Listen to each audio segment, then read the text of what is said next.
Good evening. This is Akashvani. I am Valsa Williams with the news at 9.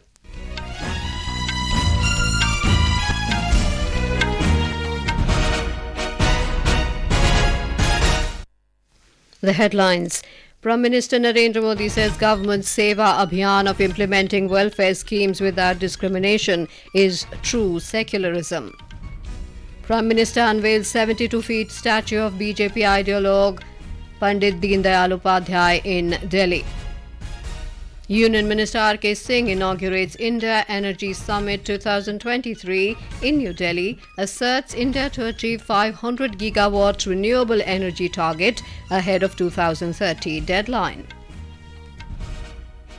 First C-295 MWO transport aircraft formally inducted into Indian Air Force.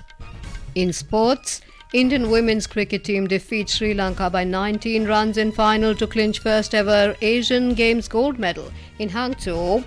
India's overall medal tally at the Games rises to 11, comprising 2 gold, 3 silver and 6 bronze.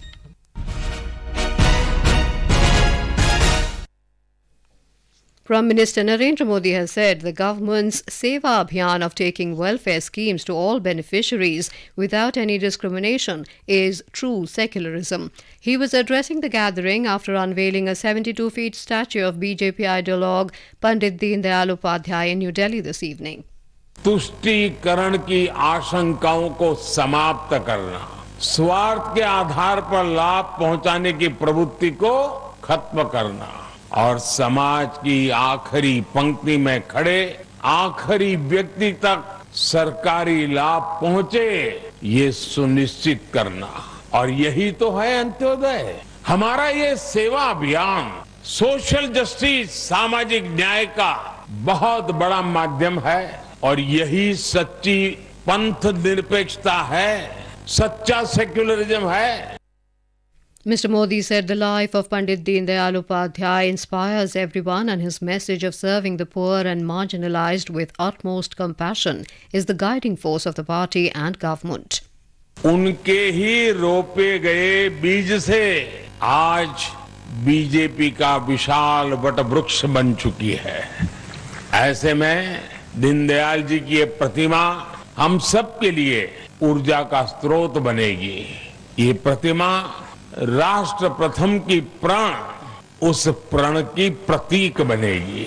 ये प्रतिमा दीनदयाल जी द्वारा दिए गए एकात्म मानव दर्शन की प्रेरणा बनेगी।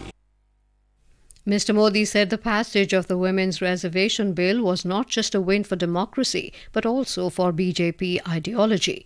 The Prime Minister said the recently passed Nari Shakti Vandan Adhiniyam embodies Pandit Deendayal Upadhyaya's principle of integral humanism. He said that without appropriate participation of women in politics, we cannot talk about an inclusive society and democratic integration. Earlier in the day, speaking at the Parivartan Sankalp Mahasabha at Jaipur in Rajasthan this evening, Mr. Modi has said 33% reservation of seats for women in Lok Sabha and state assemblies was made possible due to the power of vote. अपनी नए संसद भवन से भाजपा सरकार ने हमारी माताओं, बहनों, बेटियों को ही समर्पित किया है। अनेक दशकों से हमारी माताएं बहनें लोकसभा और विधानसभा में 33% आरक्षण की आस लगाए बैठी थी। माताओं बहनों की ये उम्मीद, ये तो आपके एक वोट की ताकत है जिसने करके दिखाया है। मैंने आपकी सेवा की गारंटी दी, आज आपकी ये गारंटी मैंने पूरी कर दी है। Criticizing the Congress and other opposition parties, Mr. Modi said that they too had opportunities, but they kept stalling the Women's Reservation Bill. He said due to public pressure, the opposition parties had to come together with the government on the issue. Prime Minister Modi said the country's enemies were stunned by the success of the G20 summit, which was held in Delhi. He said the summit had demonstrated India's leadership and vision on the global stage. Referring to the one rank, one pension and steps taken to curb corruption, Mr. Modi said when intentions are clear, fulfilling the guarantee becomes an identity. Raising questions on the functioning of the Congress government in Rajasthan, Mr. Modi said they wasted 5 important years of the state. Rajasthan के लोगों ने कांग्रेस के कुशासन से मुक्ति पाने का बिगुल फूंक दिया है। पिछले 5 साल जिस तरह की सरकार कांग्रेस ने यहां पर चलाई है, वो 0 नंबर पाने की हकदार है। राजस्थान के लोगों के, यहां के युवाओं के 5 महत्वपूर्ण वर्ष बर्बाद कर दिए। Prime Minister Modi also addressed the Karyakarta Mahakumbh of BJP workers at Bhopal in Madhya Pradesh this afternoon. Speaking at the event, Mr. Modi said 13.5 crore people in the country have come out of poverty in the last 5 years due to pro-people policies of the BJP government. He said the Modi government means guarantee of fulfillment of all promises. New and Renewable Energy Minister RK Singh has said India will achieve its 500 gigawatt renewable energy target before the 2030 deadline. Mr. Singh was speaking after inaugurating the India Energy Summit 2023 in New Delhi today. The International Energy Agency and all these agencies have concluded that our rate of growth of renewable energy capacity is one of the fastest in the world. Today, my renewable non-fossil capacity is almost about 188,000 megawatts. That's established capacity. 88,000 megawatts is under installed. We have pledged that by 2030 we'll have 500 gigawatts. I think we'll reach that well in advance. 188 plus 88 is 276,000 megawatts. The minister said climate change is a threat to the world. He stressed that India is committed to leaving behind a healthy and safe planet for the next generation. The 2-day summit aims to focus on the development of an enabling green hydrogen ecosystem in the country. Ambassador of Kingdom of Belgium Didier van der Hasselt and German Ambassador Dr. Philipp Ackermann, along with senior dignitaries, were also present on the occasion. Petroleum and Natural Gas Minister Hardeep Singh Puri today launched a first-of-its-kind hydrogen fuel cell bus from India Gate in New Delhi. On the occasion, Mr. Singh said the government is working in a mission mode to bring in a new generation of green vehicles. Road Transport and Highways Minister Nitin Gadkari today called upon all stakeholders to come forward and support the vehicle scrapping policy. Addressing a stakeholder consultation in New Delhi, Mr. Gadkari described it as a win-win situation for all. He said his ministry has undertaken multiple initiatives to build resilient demand for vehicles, such as building a world-class network of highways and electrification of buses. This is Akashvani giving you the news. For quick news updates round the clock, follow us on our Twitter handle at AIR News Alerts. The first C-295 MW transport aircraft was formally inducted into the Indian Air Force in the presence of Raksha Mantri Rajnath Singh today.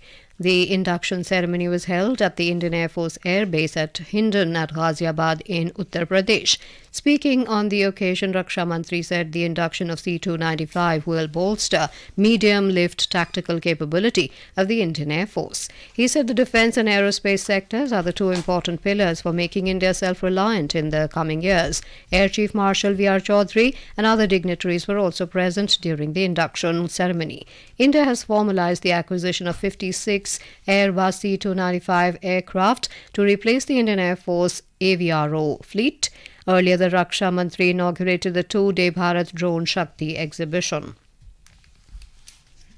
The government has extended the time period for existing stock limits under the Essential Commodities Act 1955 in respect of tur and urad from the 30th of October to the 31st of December. The centre has also revised the stockholding limits for certain stockholding entities. The revision in stock limits and extension of the time period is to prevent hoarding. The move will also enable the continuous release of tur and urad in sufficient quantities to the market and make them available at affordable prices for consumers. The BJP today released another list of 39 candidates for assembly polls in Madhya Pradesh. Union Minister Narendra Singh Tomar will contest from Dimani seat. Union Minister Fagan Singh Kulaste will fight from Nivas, and another Union Minister Prahlad Singh Patel is to contest from Narsinghpur. Lok Sabha MP Ganesh Singh will be the candidate from Satna Assembly, and another Lok Sabha MP Riti Pathak will fight from Siddhi Assembly constituency. Senior party leader Kailash Vijayvargiya is to contest from Indore 1 seat. In Tamil Nadu, AIADMK has announced a formal split from the NDA alliance. The decision was taken at the party's district-level secretaries' meeting in Chennai this evening. The meeting was convened by former Chief Minister and General Secretary of the party, E. Palanisamy. According to the resolution, the AIADMK stated that it is walking out of the BJP alliance in the state as well as from the National Democratic Alliance. Prime Minister Narendra Modi will address the G20 University Connect Finale program at Bharat Mandapam in New Delhi tomorrow. The program will be attended by about 3,000 students, faculty members and vice-chancellors of participating universities. Students from across the country will also be joining the event live. The G20 University Connect initiative was undertaken with the aim of building an understanding of India's G20 presidency among India's youth and enhancing their participation in different G20 events. Prime Minister Modi will distribute about 51,000 appointment letters to newly inducted recruits tomorrow through video conferencing. He will also address the appointees on the occasion. The Rozgar Mela will be held at 46 locations across the country. The United States Embassy in India has announced that it issued a record number of student visas to Indian students this summer. Over 90,000 student visas were issued in the last 3 months. The figures reveal that almost 1 in 4 student visas issued worldwide was issued in India. Recently, United States Ambassador to India Eric Garcetti said the wait time for first-time tourist visa interviews has been reduced by more than 50%. He said the goal for 2023 is to process at least 1 million visas. India and the US have taken several initiatives to make the visa process smooth. The key domestic share indices today closed almost flat. We have a report. The BSE Sensex rose marginally by 15 points to settle at 66,024. The NSE Nifty ended flat to finish at 19,675. In the forex market, the rupee today closed at 83 rupees and 15 paise against the US dollar. Gold prices at the multi-commodity exchange for October contracts were trading at 59,910 rupees per 10 grams. And in intraday trade, Brent crude was trading at $93.20 per barrel. S. Rangabashyam for Akashvani News. At the ongoing Asian Games at Hangzhou in China, India continued to display an impressive performance, securing a total of 11 medals at the event so far, comprising 2 gold, 3 silver and 6 bronze medals. India today won 6 medals on day 2, including 2 gold and 4 bronze. In women's cricket, the Indian team created history by winning the gold medal in their first ever campaign at the Asian Games. The women in blue defeated Sri Lanka in the final by 19 runs. Earlier in the day, India clinched the first gold in this edition of the Games in shooting, with the team of Rudraksh Patil, Divyansh Panwar and Aishwarya Tomar winning the yellow medal in the men's 10-meter air rifle event. Prime Minister Narendra Modi has congratulated India's women's cricket team and men's shooting team for winning gold medals at the Games. India also won 2 bronze medals in shooting today. Aishwarya Pratap Singh won the bronze in the men's 10-meter air rifle individual event. In the 25-meter rapid-fire pistol team event, the Indian team comprising Anish Bhanwala, Vijay Veer Sidhu and Adarsh Singh has clinched the bronze. In rowing, India also won 2 bronze medals in men's 4s and men's quadruple sculls event. Yesterday, India ended day 1 with 5 medals, including 3 silver and 2 bronze. The Department of Agriculture and Farmers Welfare has initiated various activities as part of the Swachhata Hi Seva campaign. The campaign is being observed till the 2nd of October this year. The Agriculture Ministry said the department has initiated a number of activities for the campaign involving deep cleaning of canteens, corridors and department vehicles. And now before we end the bulletin, the headlines once again. Prime Minister Narendra Modi says government Seva Abhiyaan of taking welfare schemes to all beneficiaries without discrimination is true secularism. Prime Minister unveils 72-feet statue of BJP ideologue Pandit Deendayal Upadhyaya in Delhi. Union Minister RK Singh inaugurates India Energy Summit 2023 in New Delhi. First C-295 MW transport aircraft formally inducted into Indian Air Force. In sports, Indian women's cricket team defeats Sri Lanka by 19 runs in final to clinch first ever Asian Games gold medal in Hangzhou. India's overall medal tally at the Games rises to 11, comprising 2 gold, 3 silver and 6 bronze. That is all in the news at 9. Good night.